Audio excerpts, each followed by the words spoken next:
إن الحمد لله نحمده ونستعينه ونستغفره ونعوذ بالله من شرور أنفسنا ومن سيئات أعمالنا من يهده الله فلا مضل له ومن يضلل فلا هادي له وأشهد أن لا إله إلا الله وحده لا شريك له وأشهد أن محمدا عبده ورسوله اللهم صل وسلم وبارك على نبينا محمد وعلى آله وأصحابه ومن تبعهم بإحسان إلى يوم الدين أما بعد Ma'asyiral muslimin rahimani wa rahimakumullah. Melanjutkan kembali kajian kita membahas kitab Ahaditsul Akhlaq yang disusun oleh Fadilatul Syekh Abdul Razak Ibn Abdul Muhsin Al-Abbad Al-Badr hafizahumallahu ta'ala. Masih pada pembahasan yang ke-13 atau bab bagian ke-13, Islahu Dzatil Bain, keutamaan memperbaiki hubungan orang yang berselisih. Pada pertemuan sebelumnya kita sampai pada keterangan bukanlah termasuk dusta orang yang berusaha memperbaiki hubungan di antara manusia. Itu hadis Humaid bin Abdurrahman bin Auf dari ibunya Ummu Kulthum binti Uqbah bin Abi Mu'aid yang mengabarkan bahwasanya ia mendengar Rasulullah sallallahu alaihi wasallam bersabda, "Laisal kadzdzabul ladzi yuslihu bainan nas." Bukanlah pendusta orang yang memperbaiki hubungan di antara manusia. Kemudian Syekh Abdul Razak membawakan hadis yang lain tentang diperbolehkannya dusta pada 3 kondisi. Yang pertama saat berperang, yang kedua untuk memperbaiki hubungan manusia, dan yang ketiga seorang suami yang berdusta kepada istrinya dalam rangka memuji atau merayu, dan sebaliknya seorang istri yang berdusta terhadap suaminya dalam rangka memuji atau merayu. Yang kemarin sudah kita sampaikan, yaitu menggombal gitu ya, menggombal dengan pasangan. Itu tidak termasuk dusta yang dilarang. Kemudian di sini ada keterangan yang dibawakan oleh al-muallif hafizahullah, menukil dari penjelasan Syekh Abdul Aziz bin Abdullah bin Baz rahimahullah. Beliau mengatakan al-masyru'u lil mu'min, yang disyariatkan bagi seorang yang beriman, an yuqallila minal aiman, untuk mempersedikit sumpah. Maksudnya jangan banyak bersumpah, walau kana shadiqan, meskipun itu jujur. Li'anna al-iktsara minha, karena terlalu sering bersumpah itu qad yuqi'uhu fil kadzib, itu bisa menjerumuskannya dalam dusta. Wa ma'lumun annal kadhiba haram, dan telah diketahui bahwasanya dusta itu haram. Wa idza kana ma'al yamini sara ashadda tahrima, dan kalau dusta itu disertai dengan sumpah, maka keharamannya lebih besar, keharamannya lebih berat. Ya. Jadi secara asal dusta itu dilarang. Dusta itu haram. Namun dalam keadaan tertentu diperbolehkan. Di antaranya ketika ingin memperbaiki hubungan manusia yang sedang berselisih. Namun Syekh Abdul Aziz bin Abdullah bin Baz memberikan nasihat, sebisa mungkin jangan terlalu banyak bersumpah. Ya. Karena apa? Terlalu banyak bersumpah ini bisa menjadi sebab orang itu terjerumus di dalam dusta. Demi Allah demikian, demi Allah demikian, demi Allah demikian. Ya. Jadi berdusta saja itu diharamkan, apalagi kalau diiringi dengan sumpah. Jadi kesimpulannya, ma'asyiral muslimin rahimani wa rahimakumullah, kalau ingin memperbaiki hubungan saudara yang sedang berselisih, maka sebisa mungkin hindari dusta, meskipun dikecualikan dalam kondisi tertentu. Ya. Lakin lau da'atid darurah, kemudian beliau melanjutkan atau dilanjutkan di sini, tetapi seandainya dalam kondisi darurat, awil maslahatur rajihah, atau ada kemaslahatan yang lebih besar, ilal halifil kadhib, yang mengharuskan kita untuk bersumpah dan ada unsur dustanya, fala haraja fi dzalik, maka tidak mengapa. Di masabata anin Nabi sallallahu alaihi wasallam, berdasarkan hadis Nabi sallallahu alaihi wasallam min hadits Ummi Kulsum binti Uqbah bin Abi Mu'aid, yaitu berasal dari Ummu Kulsum binti Uqbah bin Abi Mu'aid radhiyallahu anha, anna Nabi sallallahu alaihi wasallam qala, bahwasanya Nabi sallallahu alaihi wasallam bersabda, laisal kadzdzabul ladzi yuslihu bainan nas, bukanlah pendusta orang yang memperbaiki hubungan manusia, fayaqulu khairan aw yanmi khaira, lalu ia mengucapkan kebaikan atau menyampaikan kebaikan.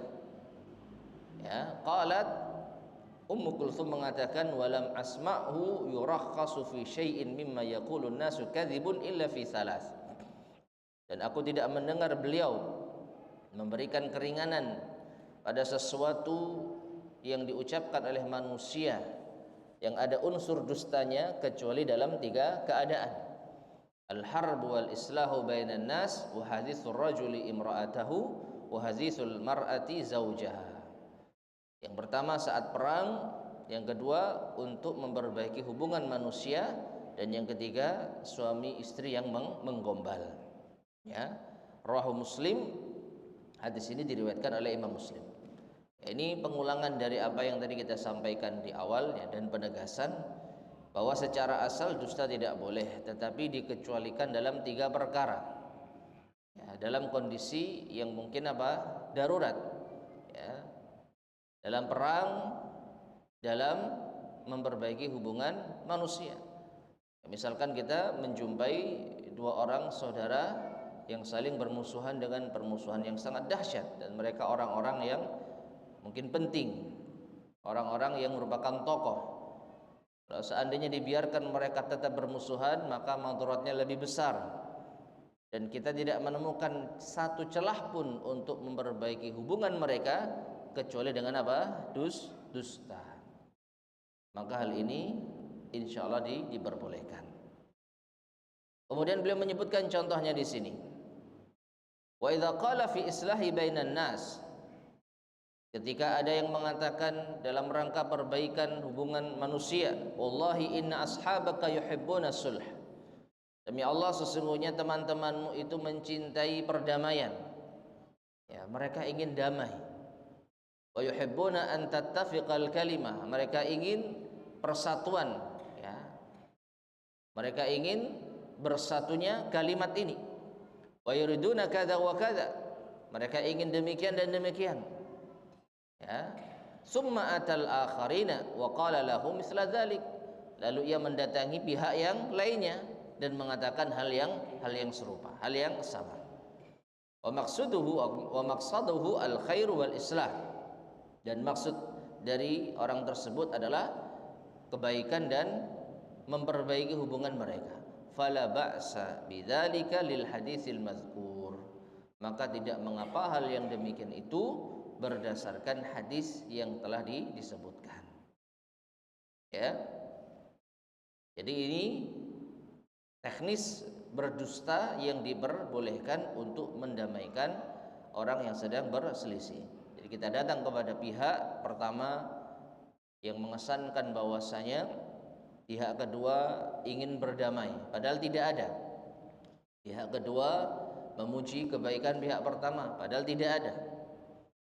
Lalu datang kepada pihak yang kedua mengatakan hal yang serupa. Ya, Pihak pertama ingin damai, pihak pertama memuji Anda, ya. Padahal tidak ada. Maka hal ini diperbolehkan. Namun Syekh Abdul Razak hafizahullah mengatakan, wa in istaghna anhu bitawriyah fahuwa aula. Akan tetapi jika cukup dengan melakukan tauriyah, maka itu lebih utama. Apa itu tauriyah? Tauriyah itu ucapan yang mengandung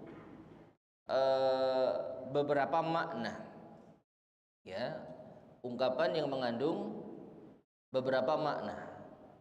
Kita menginginkan makna tertentu, sedangkan yang mendengar memahami makna yang lainnya, ya. Dan disebutkan dalam hadis Nabi SAW bahwa tauriyah ini adalah akhul kadzib, saudaranya dusta. Dia bukan dusta tetapi saudaranya, ya, yang menunjukkan bahwa terlalu sering bertauriyah ini tidak diperbolehkan. Namun kalau dibandingkan dengan dusta, maka tauriyah ini masih lebih ringan, ya. Jadi dusta ini hukumnya haram, kecuali dalam beberapa kondisi. 3 hal yang disebutkan dalam hadis Nabi SAW. Sedangkan tauriyah, ya, tauriyah itu secara asal diperbolehkan, namun jangan terlalu sering, karena ini saudaranya dusta. Maka jika ditimbang, ketika kita ingin mendamaikan orang yang sedang berselisih, apakah kita harus berdusta atau cukup bertauriyah? Maka jika cukup bertauriyah, tidak perlu kita berdusta, ya. Apa contohnya? Contohnya di sini disebutkan, ka'an yaqula lahu, seakan-akan ada yang mengatakan, wallahi inna ashabaka yusnuna alaik, ya, demi Allah sesungguhnya saudaramu yusnuna alaik. Dan di sini mungkin ada sedikit penyesuaian bahasa, ya. Jadi dalam bahasa Arab yusnuna alaik itu bisa bermakna 2, memuji atau mencela. Makanya sengaja tidak saya terjemahkan salah satunya, ya. Inna ashabaka yusnuna alaik, sesungguhnya sahabatmu telah yusnuna alaik. Atau kalau kita mau meminjam bahasa Indonesia untuk menyesuaikan, ya, menyebut, saudaramu telah menyebutmu. Dan kata menyebut ini bisa bermakna baik atau bisa bermakna buruk, ya. Contoh, Masya Allah, antum disebut sama fulan, antum disebut sama ustadz. Nah, ini kira-kira apa yang dipahami oleh orang yang mendengar? Antum disebut loh kemarin. Kira-kira apa yang dipahami? Pujian, betul kan? Ya, antum disebut sama ustadz fulan kemarin. Yang dipahami pujian, ya. Padahal belum tentu pujian, karena menyebut seseorang bisa dengan kebaikan atau dengan keburukan, ya. Tapi yang disampaikan hanya menyebut saja. Nah, ini mungkin istilah yang bisa kita pinjam dalam ungkapan bahasa Arab ini, ya. Jadi ada orang yang mengatakan, demi Allah temanmu telah menyebutmu. Au sami'tuhum yusuna alaik, atau aku mendengar mereka telah menyebutmu. Ma'annahu lam yasma' minhum illa dhamma, padahal tidaklah ia mendengar kecuali sebutan celaan. Disebut tapi maksudnya apa? Mencela, ya. Jadi realitanya fulan sedang mencela orang yang kita sedang coba untuk perbaiki hubungannya, ya. Tapi kita tidak menyebutkan celaan, kita hanya menyebutkan apa? Fulan telah menyebutmu, ya. Dan orang yang kita coba untuk islah tadi memahami menyebut dengan makna pujian, padahal apa? Celaan. Li'anna dzikra syakhsi bisyarri yasihu an yusamma thana'an. Ini kembali dalam makna bahasa Arab, karena seseorang menyebutkan keburukan itu juga bisa dengan kata sanaan, ya, yaitu yusnuna. Yang tadi kita maknai apa? Menyebutkan. Ma'asyar muslimin rahimani wa rahimakumullah. Lalu di sini Syekh membawakan hadis Nabi SAW. Ya, hadis Anas bin Malik radhiyallahu anhu, beliau mengatakan marru bi janazatin. Mereka, ya, para sahabat pernah melewati jenazah, atau kebalikannya, ada jenazah, rombongan jenazah yang melewati para sahabat. Fa athnau 'alaiha khaira. Lalu para sahabat menyebutkan kebaikan jenazah tersebut.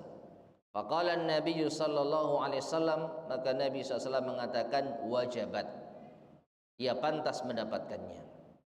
Thumma marru bi ukhra, lalu lewat lagi jenazah yang lain, fa athnau 'alaiha syarran, lalu mereka para sahabat menyebut keburukannya. Perhatikan, ya, jadi dalam hadis ini disebutkan fa athnau khairan, menyebut kebaikan. Dalam hadis yang lain dalam jenazah yang lain fa athnau syarran, menyebut keburukan. Yang kita titik beratkan di sini adalah kata athnau, ya, athnau, athna, yang biasanya memang diterjemahkan dengan pujian, memuji. Tetapi ternyata kata athna itu bisa bermakna umum, yang tadi kita sesuaikan dengan bahasa kita, menyebut. Nah, dalam hadis ini jelas-jelas para sahabat ketika melewati jenazah yang pertama mereka menyebut kebaikan, sedangkan ketika melewati jenazah kedua mereka menyebut keburukan. Dan Nabi SAW mengatakan wajabat, ya, ia pantas mendapatkannya. Maka Umar bin Khattab radhiyallahu anhu bertanya, ma wajabat, apa yang dimaksud pantas ya Rasulullah? Qala, maka Rasulullah SAW mengatakan hadza athnaitum alaihi khairan fawajabat lahul jannah. Jenazah yang tadi kalian sebutkan kebaikannya, maka ia pantas mendapatkan surga. Wa hadza athnaitum alaihi syarran, sedangkan jenazah yang kalian sebutkan keburukannya, fawajabat lahun nar, maka ia pantas mendapatkan neraka. Antum syuhada'ullahi fil ard, karena kalian adalah saksi Allah di muka bumi. Muttafaqun alaih, hadis ini disepakati kesahihannya oleh Bukhari dan Muslim. Baik, ma'asyar muslimin rahimani wa rahimakumullah. Sekali lagi, dalam bahasa Arab kata asna jika disebutkan secara mutlak tanpa ada tambahan khairan au syarran. Khair itu artinya kebaikan, syar itu artinya keburukan. Maka dia multi tafsir. Athna. Apa yang dimaksud dengan athna? Dalam bahasa kita sesuaikan dengan apa? Menyebut. Ya, fulan telah menyebutmu. Yang dipahami, wah, menyebut kebaikan saya. Ya, padahal apa? Tidak. Ya, maka ini yang disebut dengan tauriyah. Maka ini yang disebut dengan tauriyah. Kita menggunakan suatu ungkapan yang multi tafsir. Kita inginkan maksud tertentu, sedangkan yang mendengarkan memahami maksud yang lain. Ya. Dan ini diperbolehkan, namun jangan sering-sering dipakai. Jangan sering-sering dipakai. Kalau untuk kemaslahatan yang lebih besar, maka silahkan dipakai. Ya. Contoh tauriyah. Ketika ada seorang yang dikejar oleh orang-orang yang zalim, lari dia. Dia lewat di depan kita. Lalu sampai ujung jalan, kita tahu dia belok ke arah kanan. Lalu ketika datang orang-orang yang mengejar, tanya kepada kita, Antum lihat nggak fulan? Kita apa? Lihat, ya kan? Dia belok kemana? Kalau kita katakan kiri, berarti kita apa? Dusta, betul ya? Tapi kalau kita jujur kanan, ya kita telah apa? Membantu kezaliman. Kita menjerumuskan saudara kita agar bisa ditangkap, agar bisa dizalimi. Maka ada satu tindakan yang ini sebenarnya kamuflase. Apa itu? Kita maju satu langkah. Kita maju satu langkah. Lalu kita mengatakan, sejak saya berdiri di sini, saya tidak melihatnya. Jadi paham enggak? Ketika dia melihat, dia kan ada di suatu tempat, belok kanan. Kamu lihat tadi enggak fulan? Maju satu langkah. Maju satu langkah. Lalu kita mengatakan, sejak saya berdiri di sini. Maksudnya apa? Ketika saya maju satu langkah ini, saya enggak lihat. Benar enggak ini? Tadi waktu saya di belakang, lihat. Ya, tapi ketika kita maju, kita mengatakan saya tidak melihatnya. Ini bukan dusta. Yang dipahami oleh orang yang mendengar, kita nggak lihat sama sekali. Sedangkan yang kita inginkan, pas kita maju satu langkah, pas kita berada di posisi ini, kita tidak melihatnya, dan ini tidak dusta. Ada benar. Lihatnya kapan? Tadi waktu masih di belakang, waktu kita masih mundur satu langkah, kita lihat dia belok ke arah kanan.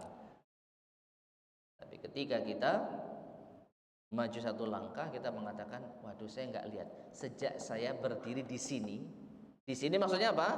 Di posisi persis ini, saya nggak melihatnya. Dan ini bukan apa? Dusta. Ini disebut dengan tauriyah. Ya. Dan mungkin kita tanpa menyadari sering menggunakan makna semacam ini. Contohnya apa?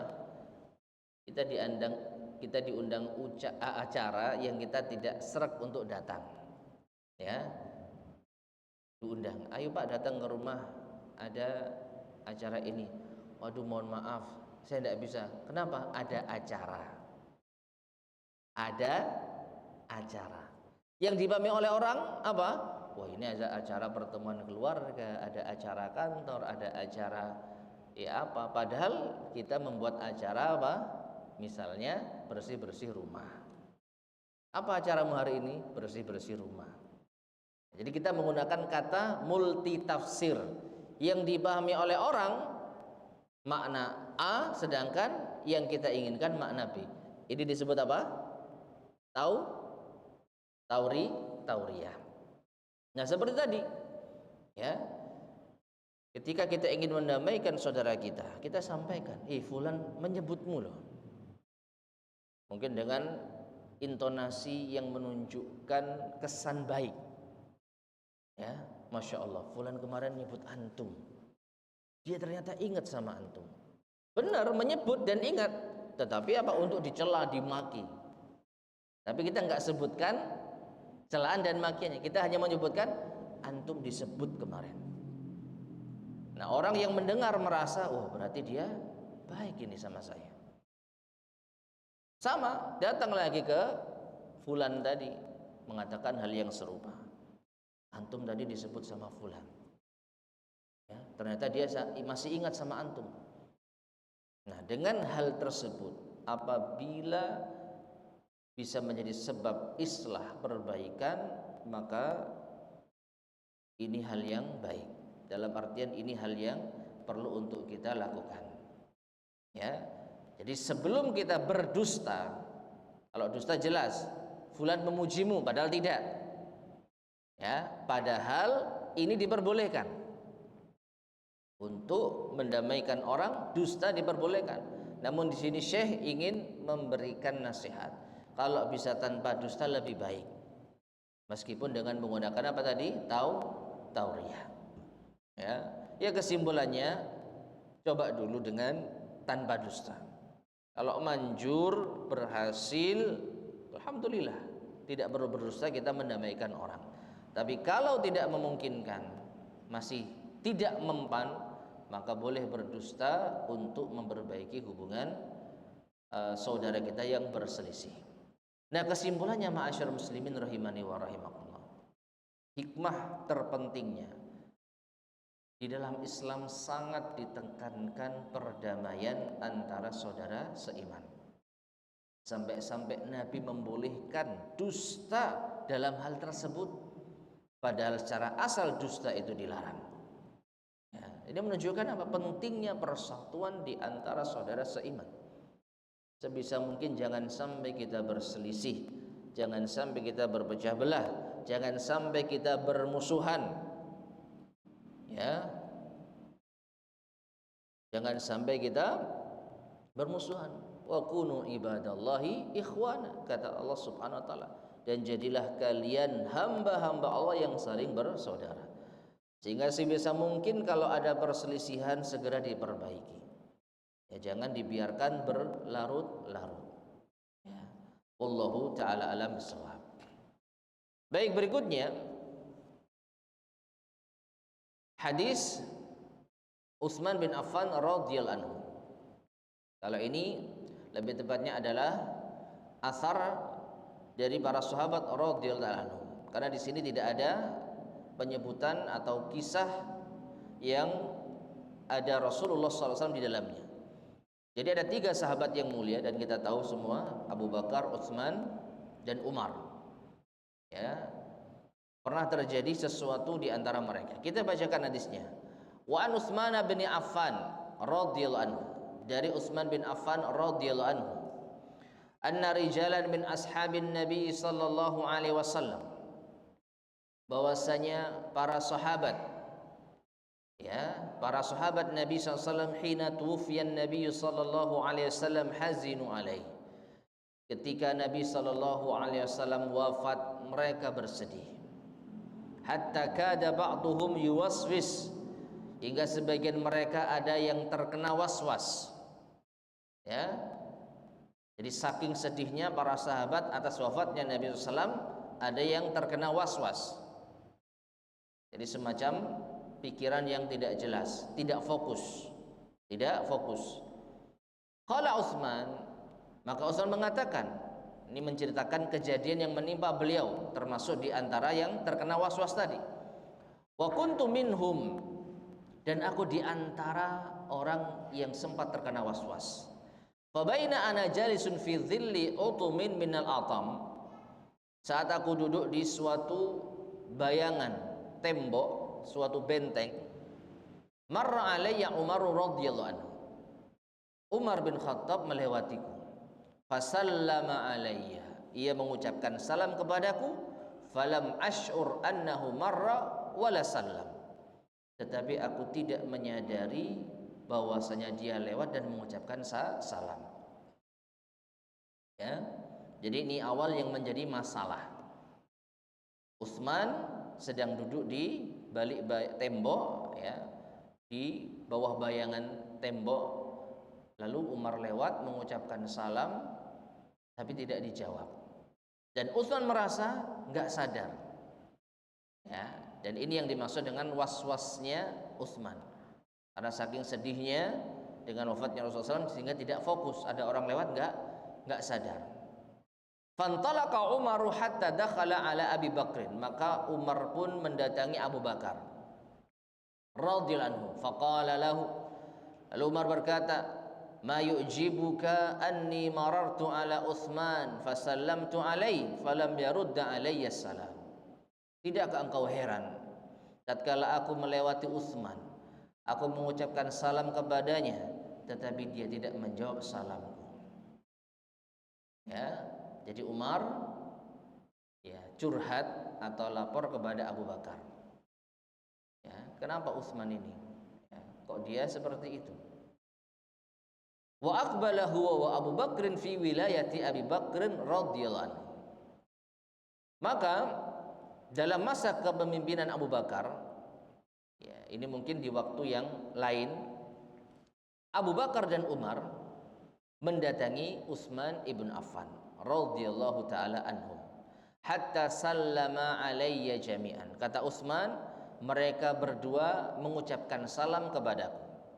Dan saat itu Utsman sudah mungkin sadar, ya, dalam artian dia mungkin dalam kondisi yang baik, karena sudah lama mungkin masa Utsman yang tidak sadar ketika ada Umar mengucapkan salam di hadapannya. Jadi mungkin di hari-hari yang ke depan ya. Tsumma qala Abu Bakrin, lalu Abu Bakar bertanya, ja'ani akhuka Umar, Umar saudaramu telah datang kepadaku. Fadzakara annahu marra alaik, lalu ia menyebutkan bahwasanya ia melewatimu, fasallama, dan mengucapkan salam, falam tarudda alaihi salam, tapi ternyata engkau tidak menjawab salamnya. Famal ladzi hamalaka ala dzalik, apa yang membuatmu melakukan hal tersebut?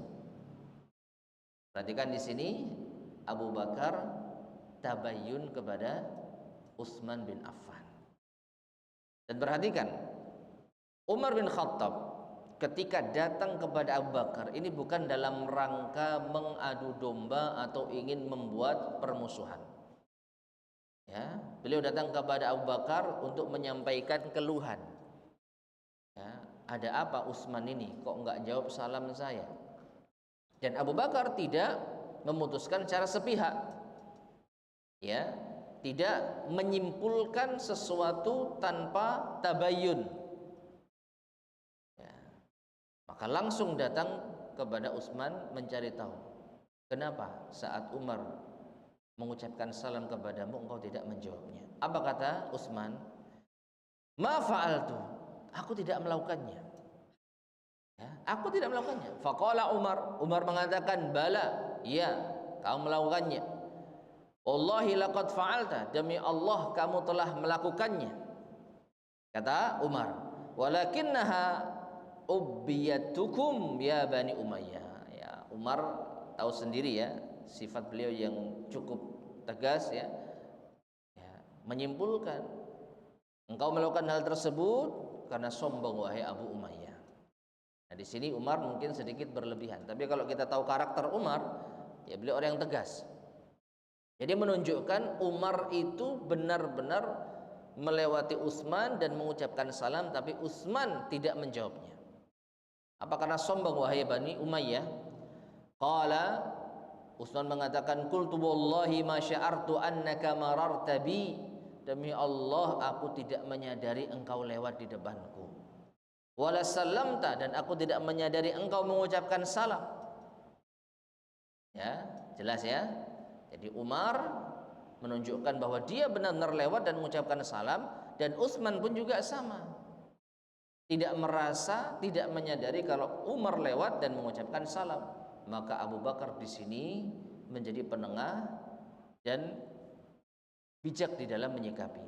Apa kata Abu Bakar? Shadaqa Utsman. Utsman benar. Utsman benar. Lalu Abu Bakar tanya, waqad syaghalaka an dzalika amrun, apakah ada sesuatu di pikiranmu wahai Utsman? Jadi Abu Bakar sudah merasa ini Utsman lagi nggak fokus. Makanya ketika Umar lewat dan mengucapkan salam, dia nggak sadar, langsung aja ditembak. Apa kamu ada masalah? Apakah ada sesuatu yang mengganggu pikiranmu? Dan ternyata benar, Utsman mengatakan ajal, benar. Kembali kepada awal hadis, apa itu? Setelah wafatnya Rasulullah SAW, para sahabat itu sedih, sehingga di antara mereka ada yang terkena was-was, bingung, ya, tidak fokus, pikirannya kacau. Di antaranya saat itu Utsman mengalami kisah ini. Umar lewat mengucapkan salam, sama sekali tidak sadar, sama sekali blank. Maka Umar menyampaikan hal ini kepada Abu Bakar, dan Abu Bakar pun akhirnya menjadi penengah di antara mereka. Nah, sekarang apa yang menjadi sebab Utsman ini was-was? Abu Bakar bertanya, "Ma huwa?" Apa itu? Qala Utsman berkata, "Tawaffallahu azza wa jalla nabiyahu qabla an nas'alahu an najati hadzal amr." Allah azza wa jalla telah mewafatkan nabinya sebelum kami sempat bertanya tentang bagaimanakah caranya untuk selamat. Ya, jadi ini yang mengganggu pikiran Utsman.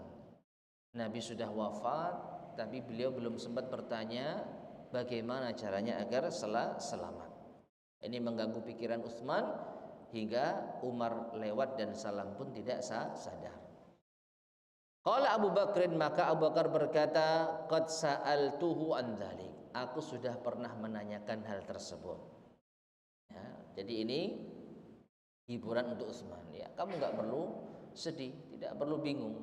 Ya, aku sudah pernah menanyakannya. Faqumtu ilaihi faqultu lahu bi abi anta wa ummi anta ahaqqu biha.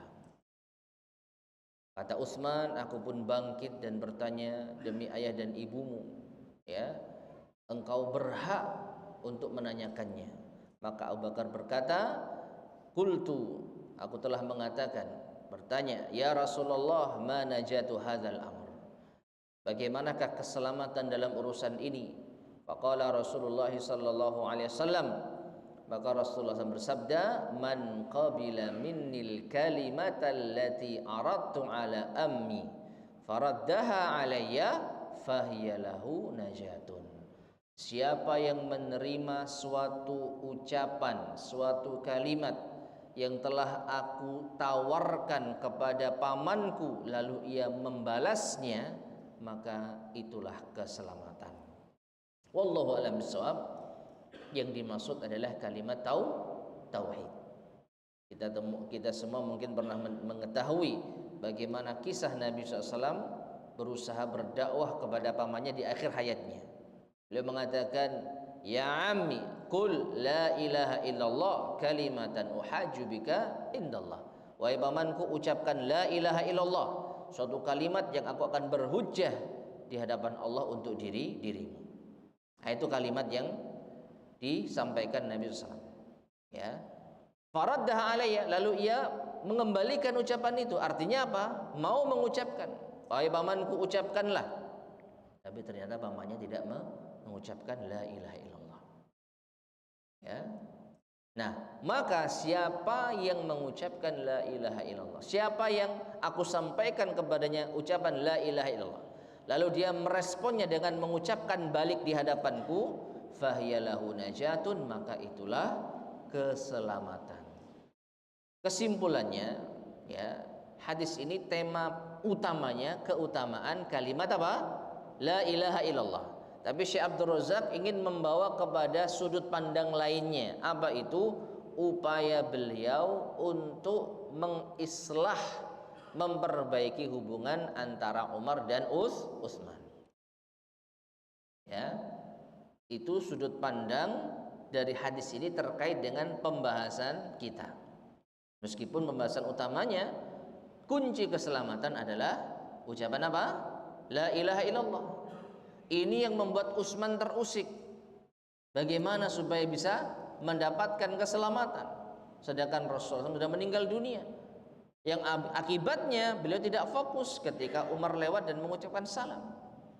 Maka Umar sebagai manusia ya normal merasa ya sakit hati, lalu menyampaikan hal ini kepada Abu Bakar. Dan disinilah letak bijaksananya Abu Bakar. Tidak ingin dua sahabatnya bertengkar berlarut-larut. Ya. Nah, kita baca penjelasan dari Syekh Abdul Razak hafizullah terkait dengan pelajaran kisah ini. Fahada Abu Bakrin, maka inilah Abu Bakar, zamana wilayatihi, ketika beliau berkuasa menjadi pemimpin, qama min sa'atihi, beliau berusaha di waktu itu muslihan, untuk memperbaiki hubungan. Walam yatlub maji'a Utsmana, bahkan beliau tidak menuntut untuk Utsman yang dipanggil. Ya, sebenarnya mudah panggil Utsman. Kenapa dia tidak mau menjawab salamnya Umar? Justru Abu Bakar yang mendatangi. Ya, padahal beliau berhak kalau mau memanggil Utsman. Utsman datanglah, ditanya tentang masalah ini. Baik, sudah azan, kita lanjutkan setelah azan insyaallah.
Bismillahirrahmanirrahim. Ma'asyar muslimin rahimani wa rahimakumullah.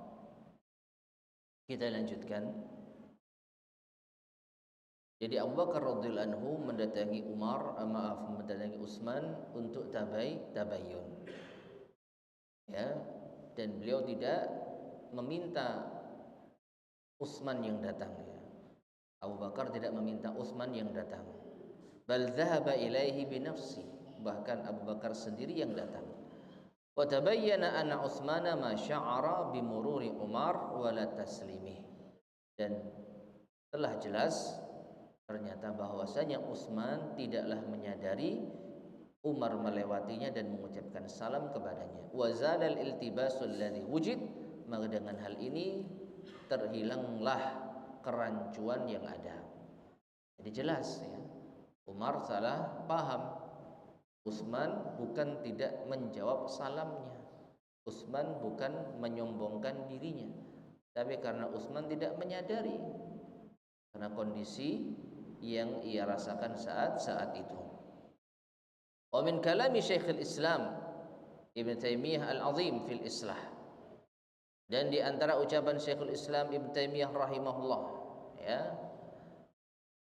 tentang perbaikan, qauluhu rahimahullah, beliau mengatakan wa ta'lamun, dan kalian mengetahui, anna minal qawaidil azimah, di antara kaidah agung, allati hiya min jima'id din, yang merupakan yaitu pondasi agama, ta'liful qulub, adalah menyatukan hati, wajtima'ul kalimah, menyatukan kalimat, wasalahu zatil bain, dan memperbaiki hubungan orang yang berselisih. Fa inna Allah ta'ala yaqul, karena Allah ta'ala berfirman, wa'tasimu wattaqullaha wa aslihu zata bainikum, bertakwalah kalian kepada Allah dan perbaikilah hubungan kalian yang sedang berselisih. Wa yaqul, Allah juga berfirman, wa'tasimu bihablillahi jami'an wa la tafarraqu, dan berpegang teguhlah kalian dengan tali Allah semuanya, jangan berpecah belah. Wa yaqul, Allah juga berfirman, wa la takunu kalladzina tafarraqu wakhtalafu min ba'di ma ja'ahumul bayyinat wa ulaika lahum adzabun azim, dan janganlah kalian seperti orang-orang yang berpecah belah dan berselisih setelah datang kepada mereka bayyinat, ya, penjelas, dan mereka akan mendapatkan azab yang besar. Ya, dan masih banyak lagi nas-nas atau dalil-dalil, ayat-ayat maupun hadis-hadis yang menunjukkan tentang pentingnya bersatu dan tidak berpecah belah. Nah, jadi ma'asyarul muslimin rahimani wa rahimakumullah. Hadis yang panjang yang terakhir tadi, sekali lagi, meskipun tema utamanya adalah keutamaan kalimat la ilaha illallah, tetapi dari sudut pandang yang lain kita bisa melihat pentingnya menjaga persatuan. Dan dalam hal ini Abu Bakar As-Siddiq radhiyallahu taala anhu, dengan izin dari Allah, ya, dengan yaitu kehendak dari Allah Subhanahu wa taala, bisa menyatukan dua pihak yang sedang berselisih. Bayangkan kalau seandainya dibiarkan ini berlarut-larut, Umar masih memendam perasaan, kenapa Utsman enggak jawab salam saya, sedangkan Utsman tidak menyadari kalau Umar sedang memiliki masalah dengan dirinya. Ya, salah paham. Kalau ini dibiarkan, apalagi ini tokoh penting, bagaimana, ya, kira-kira sahabat Nabi, apalagi khulafaur rasyidin berselisih. Kalau dibiarkan terlalu lama bahaya. Ya, bagaimana mungkin sahabat pilihan yang menjadi penerus Nabi SAW mereka saling apa? Bermusuhan. Nauzubillahi min dzalik. Maka di sini Abu Bakar As-Siddiq ingin apa? Memutus permasalahan ini secepat mungkin. Yang pada akhirnya ternyata ada kesalahpahaman. Dan ini yang sering terjadi. Ini yang sering terjadi. Bukan masalah besar, tapi masalah kecil. Karena kesalahpahaman kita saling bermusuhan. Maka pihak yang terbaik di sini pihak yang berusaha untuk memperbaiki hubungan orang-orang yang sedang berselisih. Ya, dan kalau terjadi persatuan, kalau terjadi perdamaian, maka insya Allah kita akan menjadi saudara seiman yang semakin kuat, ya. Berdasarkan firman Allah SWT, wa kunu ibadallahi ikhwana. Jadilah kalian hamba-hamba Allah yang saling bersaudara. Wallahu taala alam bissawab. Baik, ma'asyar muslimin rahimani wa rahimakumullah. Ini yang bisa kita sampaikan pada kesempatan di malam hari ini. Insyaallah akan kita lanjutkan pada pertemuan berikutnya biidznillah, lanjutan atau bagian terakhir ya dari bab yang ke-13 ini insyaallah. Wallahu ta'ala bishawab. Sebelum kita akhiri, barangkali ada yang disampaikan, tafadhol silahkan.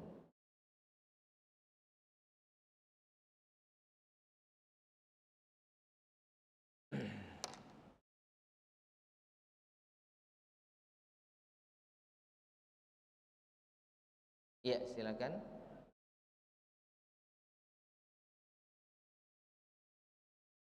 Bisa diteruskan? Ada yang mendengar?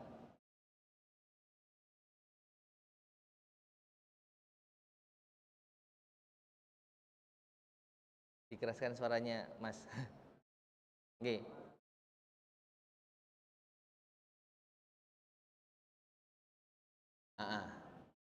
Baik, ada pertanyaan, dua orang yang sedang berselisih tapi tidak mau didamaikan. Begitu ya, Bu ya? Pertanyaannya apa? Pertanyaannya bagaimana? Bagaimana tindakannya? Tindakan kita yang mengetahui dua orang yang tidak mau didamaikan tentu harus berusaha sebisa mungkin cari celahnya, ya. Jangan bosan-bosan.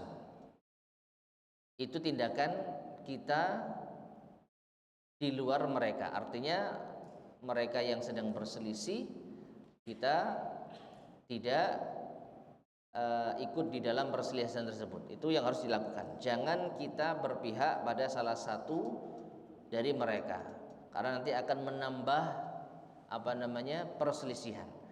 Nanti masing-masing akan cari teman, akan berkubu-kubu. Maka pihak kita netral. Ini yang harus kita lakukan. Jangan kita ngompor-ngompori.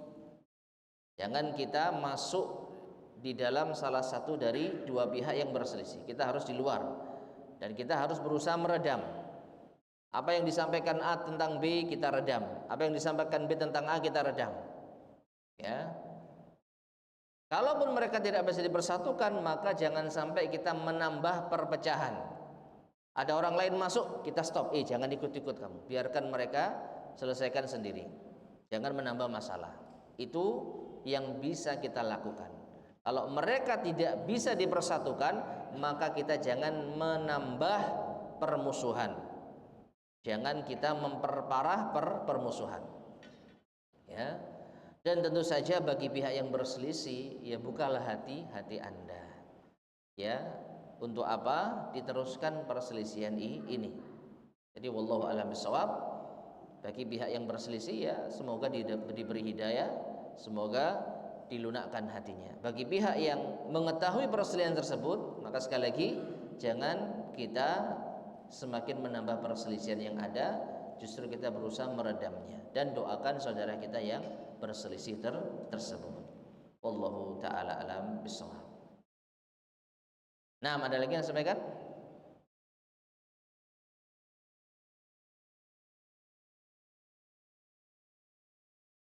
Baik, tidak ada. Jika demikian, kita cukupkan kajian kita di malam hari ini. Mudah-mudahan bermanfaat. Kurang lebihnya saya mohon maaf. Kita akhiri. Subhanakallahumma bihamdika asyhadu an la ilaha illa anta astaghfiruka wa atubu ilaik. Alhamdulillahirabbil alamin. Assalamualaikum warahmatullahi wabarakatuh.